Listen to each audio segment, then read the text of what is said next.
अस्सलामुअलैकुम एवरीवन, मैं हूँ आसिया अली और मैं आप सबको खुशामदीद कहती हूँ अपने यूट्यूब चैनल अलमाइदा किचन में।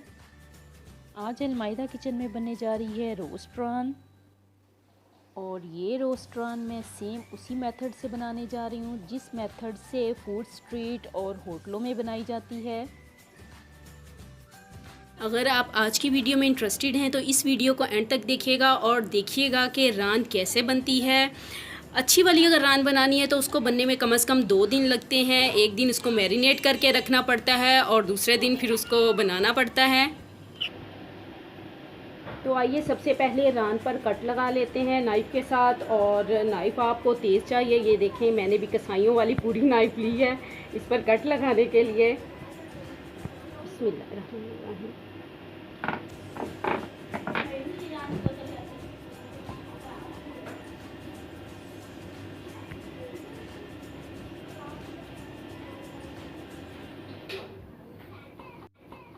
यहाँ पर नाइफ़ यूज़ करते हुए मुझे बहुत डर लग रहा है, क्योंकि मैंने इतनी बड़ी नाइफ़ कभी यूज़ नहीं की और मुझे यही डर था कि कहीं मेरे हाथ पर ना लग जाए, मेरा हाथ ना कट जाए।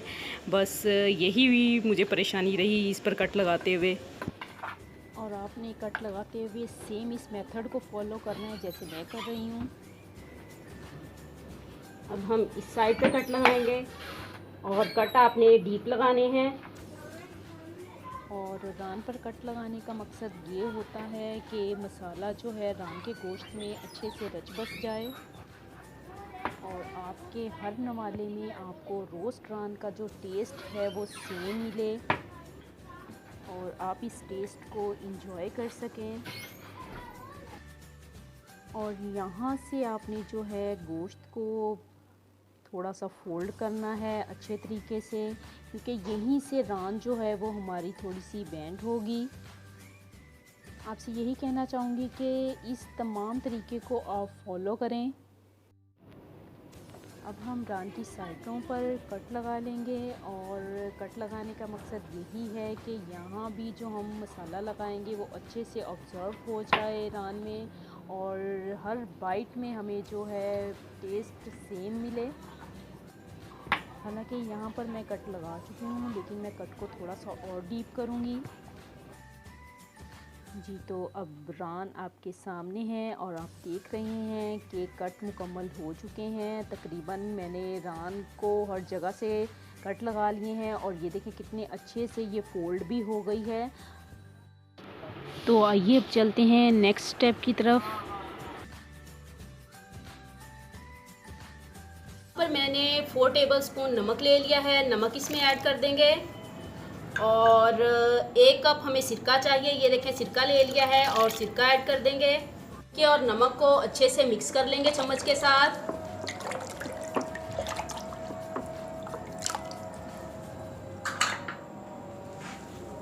अब रान को इस पानी में डुबो देंगे तकरीबन 2 घंटे के लिए, और 2 घंटे के लिए आपने इसको ऐसे ही छोड़ देना है। आइए अब आपसे 2 घंटे के बाद मिलते हैं। रान को नमक और सिरका मिले हुए पानी में 2 घंटे गुजर चुके हैं। अब इसको निकाल लेंगे। अब मैं इसको निकालने जा रही हूँ और निकाल कर इसको एक स्ट्रेनर में डाल लेंगे। कोई सा भी स्ट्रेनर ले सकते हैं ताकि इसमें जो एक्स्ट्रा पानी है वो अच्छे से खुश्क हो जाए। ये देखें रान को मैंने इस तरह से इस स्ट्रेनर में निकाल लिया है ताकि अच्छे से इसका पानी खुश्क हो जाए। जब इसका पानी खुश्क हो जाएगा तो हम इस रान को फ्राई कर लेंगे। यहाँ पर मैंने ऑयल एक कढ़ाई में डाल लिया था और फुल आंच है इसके नीचे, यानी कि फ्लेम को फुल कर दिया है। और फिर मैंने इसमें अब रान डाल दी है, बिल्कुल सादा ही ऐसे। तकरीबन इसको 10 मिनट के लिए फ्राई करना है हमने। 10 मिनट से एक साइड से फ्राई करेंगे और 10 मिनट से दूसरी साइड से फ्राई करेंगे। और यहाँ पर मैंने एक चम्मच ले लिया और इसके साथ इस पर ऑयल डालूँगी।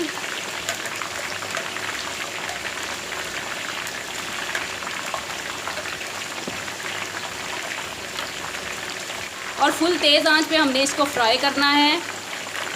एक साइड को मैंने 10 मिनट के लिए फ्राई कर लिया है। अब 10 मिनट के लिए दूसरी साइड फ्राई कर लेंगे।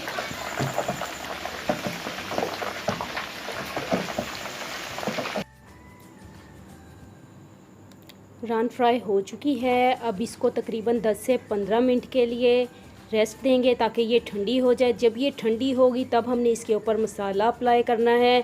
गरम गरम पर मसाला अप्लाई नहीं करना, वरना मसाला जो है वो टेस्ट नहीं देगा जो टेस्ट रान का आना चाहिए।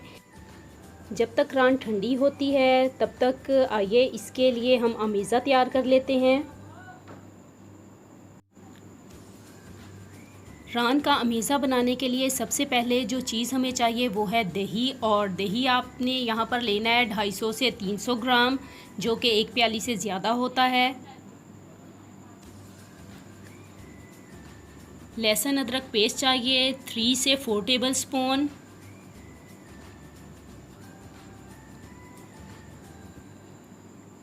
कच्चे पपीते का पेस्ट चाहिए 5 टेबल स्पून।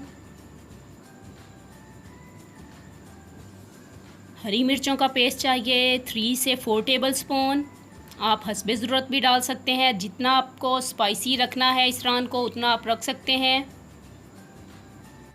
रान रोस्ट मसाला की रेसिपी मैं आपसे शेयर कर चुकी हूँ और इसका लिंक मैं डिस्क्रिप्शन बॉक्स में दे दूँगी। ये मसाला मैंने तभी बनाया था जब आपको सिखाया था इससे पहले, सो मैं यही मसाला यूज़ करूँगी इस रान में। 5 से 6 लीमू का जूस चाहिए, जो कि मैंने यहाँ पर निकाल लिया है। और आपको यहाँ कलर जो है वो चेंज फ़ील हो रहा होगा क्योंकि मेरे जो ग्लव्स थे उन पे फूड कलर लगा हुआ था, तो इसलिए वो इसमें भी नज़र आ रहा है।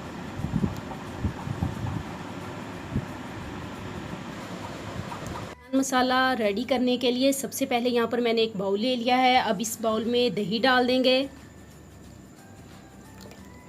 दही डालने के बाद इसमें डालेंगे कच्चा पपीता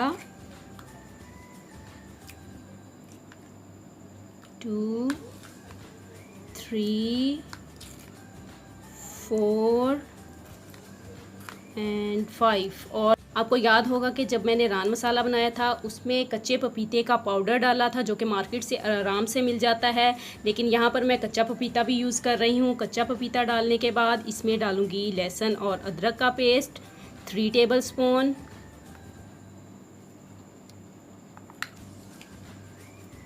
और इसके बाद इसमें जाएगा हरी मिर्च का पेस्ट, जो कि जाएगा 2 एंड 3 टेबल स्पून। और इसके बाद हम इसमें डाल देंगे रान मसाला, लेकिन मैंने आपको बताया था कि ये मैंने 2 रानों का मसाला रेडी किया है, इसको भी हाफ़ डालेंगे। तो उसके बाद फिर मैं चेक करूँगी, अगर इसमें ज़रूरत हुई तो हम इंशाल्लाह और डाल देंगे, अदरवाइज़ ज़रूरत ना हुई तो नहीं डालेंगे। अब इसको मिक्स कर लेते हैं।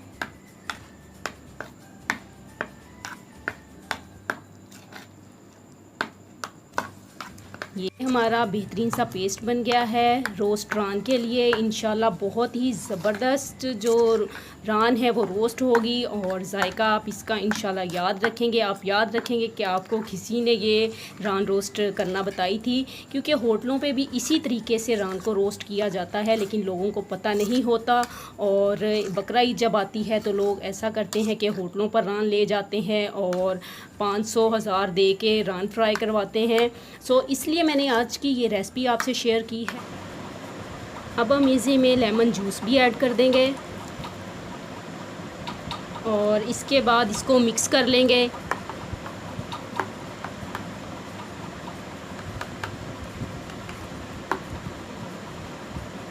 और ये लेमन जूस हमारा मिक्स हो चुका है अच्छे से। अब इस अमेज़े को हम रान पर लगा लेंगे।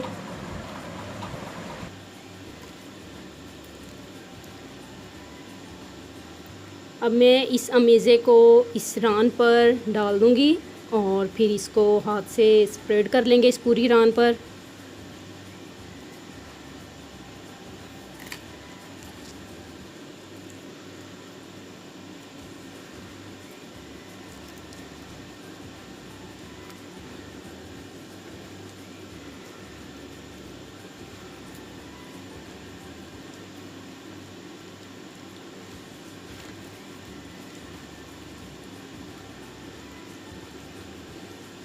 जो आपने कट लगाए थे उन कट्स के अंदर आपने अच्छे से इस अमेज़े को लगाना है